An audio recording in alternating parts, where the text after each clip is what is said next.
Bismillahirrahmanirrahim. Alhamdulillahirabbil alamin wassalatu wassalamu ala Rasulillah. Amma ba'd.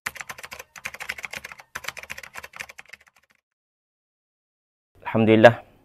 Menurut sirah, hijrah merujuk kepada perpindahan daripada Makkah ke Madinah.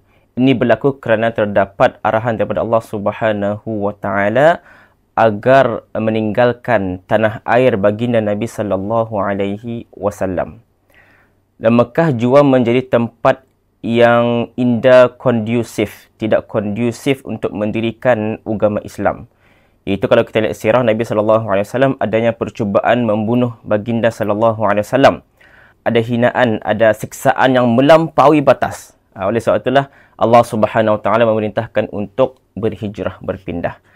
Hari ini kita ni juga dituntut untuk melakukan hijrah, tapi bukan hijrah secara fizikal, tapi hijrah yang dimaksudkan adalah hijrah secara maknawi. Sabda Nabi sallallahu alaihi wasallam, an Abdullah bin Umar radhiyallahu anhuma anna Nabi sallallahu alaihi wasallam qala, al-muslim man salima al-muslimun min lisanihi wa yadihi. Iaitu orang-orang muslim, orang Islam itu adalah siapa? Mereka yang orang lain rasa selamat daripada lidah dan tangannya. Wal muhajir, dan orang yang berhijrah itu kerana Nabi sallallahu alaihi wasallam. Wal muhajir man hajara ma nahallahu anhu.